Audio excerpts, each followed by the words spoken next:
नमस्कार।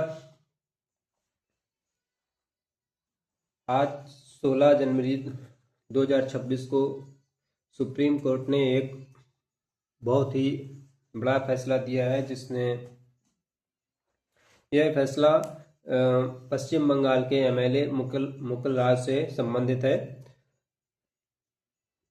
जिसने supreme court ने कलकत्ता हाई कोर्ट के उस फैसले को रोक दिया है, जिसमें मुकुल राय की जो पश्चिम बंगाल विधानसभा से जो एमएलए की सदस्यता को रद्द कर दिया था। तो क्योंकि हाई कोर्ट ने जो कलकत्ता का जो हाई कोर्ट है, उसने मुकुल राय से दल बदल कानून के तहत उन पर राय को अयोग्य घोषित किया था। अब समझते हैं कि इसका क्या मामला है। तो जो मुकुल राय हैं वो पश्चिम बंगाल विधानसभा में बीजेपी की यानी भारतीय जनता पार्टी की तरफ से चुनाव लड़े थे 2021 में, जो कि पश्चिम बंगाल की कृष्णानगर सीट से। और इसके बाद चुनाव के कुछ समय बाद वो जो पश्चिम बंगाल की जो ममता बनर्जी की पार्टी है, तृणमूल कांग्रेस, उसमें शामिल हो गए थे।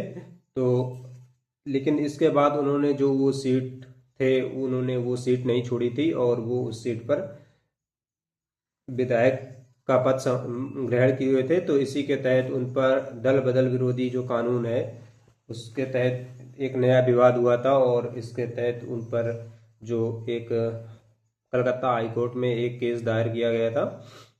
तो इसी से संबंधित कानूनी प्रक्रिया के तहत उन पर जो केस चल रहा था, उस पर आज कलकत्ता हाई कोर्ट ने एक निर्णय दिया है कि यह जो दल बदली जो कानून है, ये जो कलकत्ता का जो हाई कोर्ट है, इसके तहत उन्होंने इस कानून के तहत उनको विधानसभा के सदस्यता से निष्कासित कर दिया था। तो इसके बाद जो यह फैसला सुप्रीम कोर्ट में गया और सुप्रीम कोर्ट ने आज इस हाई कोर्ट जो कलकत्ता हाई कोर्ट है, उसके इस फैसले पर रोक लगा दी है।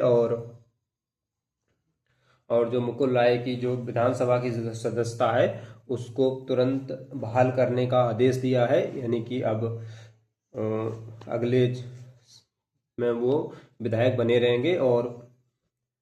और ये जो मतलब ये निर्णय इतना क्यों मैं अहम है, तो इसमें जो दल बदल की कानून की जो सीमा थी, एक सुप्रीम कोर्ट ने एक निर्धारित किया है।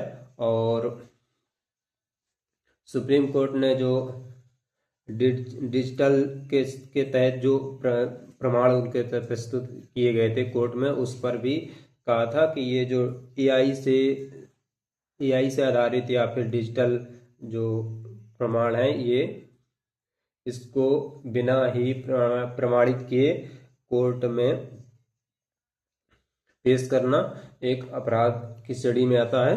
तो अब आगे क्या होगा कि सुप्रीम कोर्ट ने अभी उनकी जो संसद की सदस्यता को बहाल कर दिया है। और अभी हाल में ही पश्चिम बंगाल में कुछ दिनों में विधानसभा चुनाव होने हैं।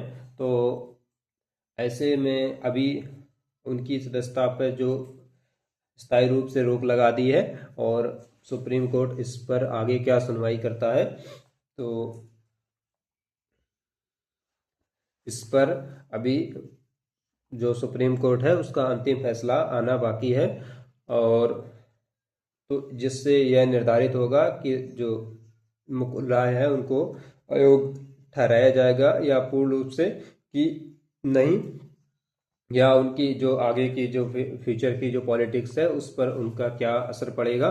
तो इससे संबंधित जो सुप्रीम कोर्ट के नए आदेश आएंगे, उसके तहत कोई नई अपडेट होगी तो हम इस पर आपको तुरंत सूचित करेंगे। और इस पर आपकी अभी क्या राय है, इस पर आप कमेंट कर सकते हैं। धन्यवाद।